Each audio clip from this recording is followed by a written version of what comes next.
Welcome back. Drugs కేసుకి సంబంధించి ఆరోపణలు ఎదుర్కొంటున్న దర్శకుడు పూరి జగన్నాథ్ ని ఇవాళ విచారించారు.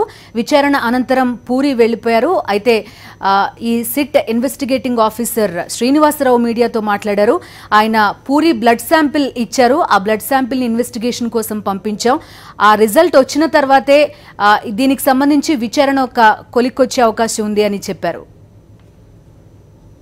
పూరి జగన్నాథ్ కూర్చున్నాడు, మనం చూస్తా ఉన్నాం. విచారణ ముగిసింది, పూరి జగన్నాథ్ వెళ్ళిపోతా ఉన్నాడు. కానీ మా కరెస్పాండెంట్ వాసు ప్రస్తుతం అందుబాటులో ఉన్నారు. వాసు, చెప్పండి, ఏమైనా ఫర్దర్ అప్డేట్స్ ఉన్నాయా? బిందు, మొత్తం మీద పూరి జగన్నాథ్ విచారణ ముగిసింది. కొద్దిసేపటి క్రితమే సిట్టు ఎక్సైజ్ కార్యాలయం నుంచి కూడా వెళ్ళిపోయాడు. అయితే ప్రధానంగా విచారణ సంబంధించి కూడా అకున్ సబర్వాల్ మన మీడియాతో మాట్లాడడం జరిగింది. మరోపక్క ఆ సిట్టు అధికారి, విచారణ అధికారి శ్రీనివాసరావు కూడా మాట్లాడడం జరిగింది. అకున్ సబర్వాల్ని చాలా శాంతియుత వాతావరణంలో విచారించాము. దాదాపు 10:30 గంటల పాటు విచారణ సాగింది. ఈ విచారణలో అనేక అంశాలపై క్వశ్చన్ చేశాము.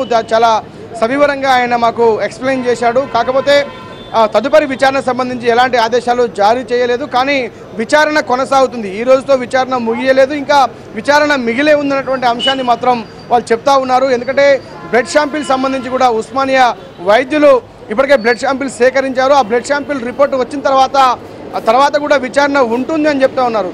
అంటే దీన్ని బట్టి అకున్ సబర్వాల్ డ్రగ్స్ దీనికి సంబంధించి అకున్ సబర్వాల్ చెప్పిన నేపథ్యం ఏంటంటే ఒకవేళ గతంలో ఉన్నటువంటి ఆధారాలు ట్రాఫికింగ్ గురించి క్వశ్చన్ చేశారు, దానికి సంబంధించిన ఆధారాలు ముందుంచారు. కానీ డ్రగ్స్ నేను వాడలేదు, నాకు ఎలాంటి సంబంధం లేదని చెప్తున్న నేపథ్యంలో కూడా బ్లడ్ శాంపిల్ సేకరించినటువంటి పరిస్థితి చూస్తూ ఉంటే ఒకవేళ తర్వాత వచ్చేటువంటి రిపోర్ట్లో ఇదే డ్రగ్స్ వాడినట్టుగా తెలిస్తే మరి ఎలాంటి ఏమైనా సెక్షన్స్ పెట్టి ఏమైనా కేసు నమోదు చేస్తారా చూడాల్సి ఉంది. కానీ ఈ రోజుకు మాత్రం విచారణ ముగిసింది అని చాలా స్పష్టంగా చెప్పారు. అనేక అంశాలు, ఏ అంశాలు ప్రధానంగా క్వశ్చన్ చేశారో చెప్పలేదు. కానీ చాలాసేపు మాత్రం దాదాపు 10:30 గంటల పాటు విచారణ సాగింది అని చెప్పడం జరిగింది. ఇక ప్రధానంగా మరోపక్క చూసినట్టయితే మాత్రం రేపు విచారణకు 10:30 గంటల ప్రాంతంలో ఏదైతే ప్రముఖ కెమెరామెన్, సినిమాకి ఫోటోగ్రాఫర్ ఎవరైతే శ్యామ్ కే నాయుడు రేపు విచారణకు హాజరు కాబోతున్నట్టు కూడా విచారణ అధికారులు కొద్దిసేపటి క్రితమే ప్రకటన చేశారు. అయితే ప్రధానంగా మరోపక్క చూసినట్టయితే కొద్దిసేపటి క్రితం కొంతమంది డ్రగ్స్ రవాణా అయినటువంటి ఏదైతే కొరియర్ సంస్థలు ఉన్నాయో కొరియర్ సంస్థలకు కూడా దాదాపు 3 సంస్థలకు నోటీసులు చేరవేసినట్టు కూడా అధికారులు వెల్లడిస్తూ ఉన్నటువంటి నేపథ్యం, వాళ్ళని కూడా విచారిస్తామంటున్నారు. ఎవరెవరికి సినిమా పరిశ్రమలో దాదాపు 12 మందికి నోటీసు వచ్చినటువంటి నేపథ్యంలో కూడా ఇప్పటికే ఒకరి విచారణ ముగిసింది. రేపు శ్యామ్ కే నాయుడు విచారణ జరుగుతుంది. కాబట్టి ఎవరి ద్వారా ఇటు కెల్విన్ కావచ్చు, అరెస్ట్ అయిన 13 మంది నిందితులు కావచ్చు, ఇప్పుడు సినిమా ఫీల్డ్లో దాదాపు నోటీసులు అందుకున్నటువంటి 12 మంది కావచ్చు, వీళ్ళందరికీ ఏ కొరియర్ల ద్వారా డ్రగ్స్ సప్లై అయింది, ఎక్కడి నుంచి వీళ్ళు డ్రగ్స్ రవాణా చేసుకున్నారు, ఇవన్నిటి మీద కూడా క్వశ్చన్లు జారీ చేసే అవకాశం ఉంది. మొత్తం మీద ఈ రోజుకైతే చాలా ఉత్కంఠతగా సాగినటువంటి పూరి జగన్నాథ్ విచారణ ఎట్టకేలకు 10:30 గంటల పైగా కూడా విచారణ జారిన తీరు చూస్తూ ఉంటే ఉదయం నుంచి కూడా అటు కుటుంబ సభ్యులు, సినిమా ఇండస్ట్రీ, మరోపక్క రాష్ట్ర వ్యాప్తంగా కూడా కొంత ఉత్కంఠ నెలకొన్న పరిస్థితి. ఎందుకంటే చాలా పేరున్నటువంటి డైరెక్టర్ కాబట్టి పెద్ద ఎత్తున కూడా ఇక్కడికి తరలి వచ్చినటువంటి నేపథ్యాన్ని చూశాం. కానీ ఎట్టకేలకు కొద్దిసేపటి క్రితమే తన అనుచరులు మరొక కుటుంబ సభ్యులతోటి కలిసి 2 వాహనాల్లో కూడా నేరుగా వెళ్ళిపోవడం జరిగింది. కానీ మీడియాతో మాట్లాడేందుకు పూరి జగన్నాథ్ మాత్రం ఏమాత్రం అంగీకరించలేదు. చాలా వేగంగా కారు నడుపుకుంటూ కూడా వెళ్ళిపోయినటువంటి సందర్భాన్ని చూశాం. కాబట్టి మరి రేపేమైనా స్పందిస్తాడా, ఎలాంటి క్వశ్చన్లు వీళ్ళు సంధించారు అనేది మాత్రం చూడాల్సి ఉంది. ఒకవేళ మీడియా ముఖంగా రేపు స్పందించే అవకాశాలు లేకపోలేదు. ఇప్పుడైతే మనం చూసాం ఎన్ఫోర్స్మెంట్ అధికారులు, సిట్ అధికారులు కూడా మాట్లాడుతూ కూడా పూర్తి స్థాయిలో విచారణ ముగిసింది.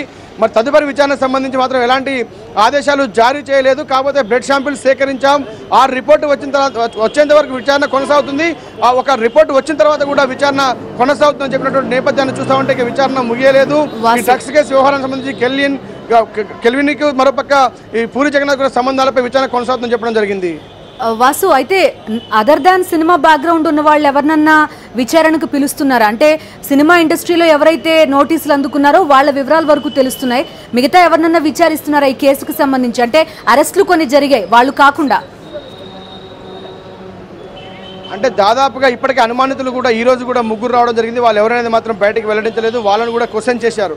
అయితే ప్రధానంగా చూసినట్టయితే దాదాపు అనేక మంది పైన సినిమా పరిశ్రమలు కావచ్చు, అనేక మంది బయట వివిధ కంపెనీలకు సంబంధించినటువంటి వ్యక్తులు కావచ్చు, చాలామంది ప్రముఖుల పిల్లల పేర్లు కావచ్చు, ప్రముఖుల పేర్లు కావచ్చు వెలుగులోకి వచ్చాయి. కానీ వీళ్ళ విచారణ అనంతరం కూడా మరికొన్ని ఎవిడెన్స్, మరికొన్ని ఆధారాలు లభిస్తే ఖచ్చితంగా కూడా వాళ్ళకు కూడా నోటీసులు వచ్చే అవకాశాలు కనిపిస్తూ ఉన్నాయి. కానీ అంటే ఈ మధ్యలో కూడా నోటీస్, ఎందుకంటే ఈ రోజు చూసినట్టయితే దాదాపు అనేక డ్రగ్స్ రవాణా చేసినటువంటి ఆరోపణటువంటి సంస్థలు ఏవైతే ఉన్నాయో కొరియర్ సంస్థలు కూడా నోటీసులు ఇచ్చారు. కాబట్టి అంటే విడతల వారీగా ఒక్కొక్కరిని క్వశ్చన్ చేస్తున్న తీరు చూస్తూ ఉంటే మాత్రం మరికొంతమంది అరెస్టులు కావచ్చు, మరికొంతమందికి నోటీసులు కావచ్చు ఇచ్చే అవకాశాలు చాలా స్పష్టంగా అనిపిస్తున్నాయి. మొత్తం మీద ఈరోజు పూరి జగన్నాథ్ విచారణతో కూడా మిగతా 11 మంది విచారణ కూడా రేపటి నుంచి సాగబోతున్నగా చాలా స్పష్టంగా అర్థమవుతుంది. ఈ రోజుకి మాత్రం 10:30 గంటల విచారణలో పూరి జగన్నాథ్ అన్ని అంశాలపై అతన్ని క్వశ్చన్ చేశాం. అవసరమైతే కూడా మళ్ళీ ఇన్వెస్టిగేషన్ ఇంకా కొనసాగుతూనే ఉంది అని చెప్పిన నేపథ్యం చూస్తూ ఉంటే మళ్ళీ ప్రశ్నించే అవకాశాలు కూడా లేకపోలేదు.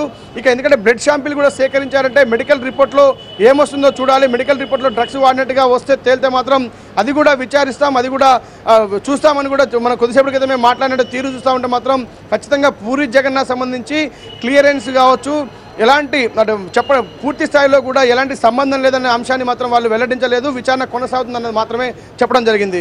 బిందు రైట్ వాసు, మొదటి నుంచి కనుక తీసుకుంటే పూరి కొంత యాక్టివ్గా ఉంటారు మీడియాలో, కానీ ఎప్పటికప్పుడు ట్వీట్స్ చేయడం కానీ ఇవన్నీ చూస్తుంటాం. కానీ ఈ కేసుకి సంబంధించినంత వరకు ఆయన విచారణకు రావడం తప్ప వాళ్ళ కూతురు రెస్పాండ్ అయింది, కానీ ఆయన నేను ఎటువంటి ప్రకటన చేయలేదని ట్వీట్ చేశారు, కానీ ఇంకేం మాట్లాడలేదు.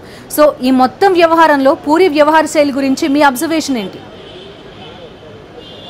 ఖచ్చితంగా కూడా పూరి జగన్నాథ్, ఎందుకంటే అతని సినిమాలకు సంబంధించి కూడా ఈవెంట్ మేనేజర్లతో కావచ్చు, పబ్బు యజమానులతో కావచ్చు, పబ్బుల్లో రేవు అంటే బయట పార్టీలకు సంబంధించి కావచ్చు, బ్యాంకాక్ టూర్లు కావచ్చు, ఇవన్నిటి సంబంధాల నేపథ్యంలో కూడా వాళ్ళ దగ్గర ఎలాంటి ఆధారాలు ఉన్నాయో స్పష్టంగా తెలియదు. కాబట్టి కానీ నోటీసులు అందాయన్నటువంటి సమాచారం మాత్రమే బయటికి లీక్ అయింది. కానీ కుటుంబ సభ్యులు వాళ్ళ పాప మాట్లాడుతూ కూడా మా డాడీకి అలాంటి డ్రగ్స్ అలవాట్లేదు, చాలా మంచోడు అని చెప్పినటువంటి నేపథ్యాన్ని మనం చూసాం. చాలా కష్టపడి పైకి వచ్చినటువంటి నేపథ్యాన్ని కూడా వాళ్ళు చాలామంది మాట్లాడిన నేపథ్యాన్ని చూసాం.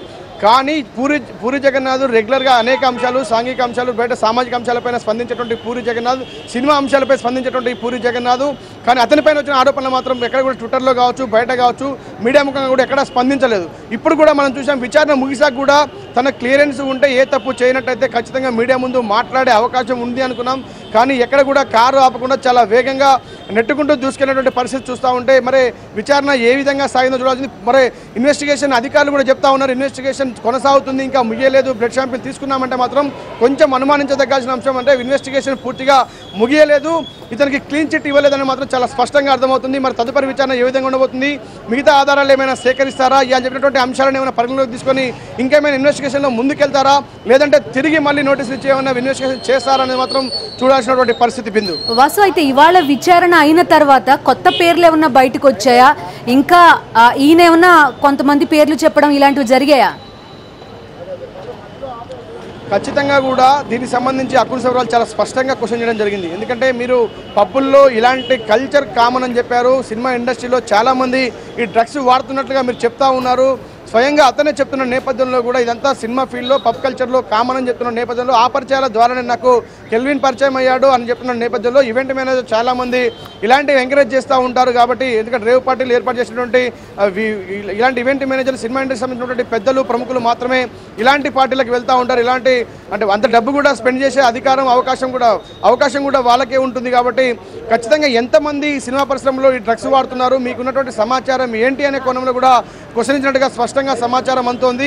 అయితే ఇవన్నీ అంశాలను కూడా ఎందుకంటే కేవలం అంటే ఒక డైరెక్టర్గా ఉన్నటువంటి నన్ను ప్రముఖ డైరెక్టరు, ఎందుకంటే సినిమా ఇండస్ట్రీలో మంచి పేరున్నటువంటి వ్యక్తి కాబట్టి తననే మొదటిసారి నోటీసులు ఇచ్చి విచారించిన తీరును సంబంధించి మాత్రం పూర్తి స్థాయి ఆధారాలు వాళ్ళ దగ్గర ఉన్నట్టుగా స్పష్టంగా అర్థమవుతున్న నేపథ్యంలో కూడా మరి మొత్తం మీద అనేక అంశాలకు సంబంధించి రవాణా కావచ్చు, మరో కెల్విన్ సంబంధించిన నిందితులు కావచ్చు, మిగతా సినిమా ఇండస్ట్రీలో నోటీసు అందుకున్నట్టు వారు కావచ్చు, మొత్తం సినిమా పరిశ్రమ జరుగుతున్నటువంటి వ్యవహారానికి సంబంధించి డ్రగ్స్ల మీద ఆ డ్రగ్స్ రవాణా పైన, డ్రగ్స్ వాడకం పైన కూడా అనేక రకాలుగా క్వశ్చన్ వేసినట్టుగా స్పష్టంగా మన సమాచారం అందుతుంది. Right Vasu, thank you.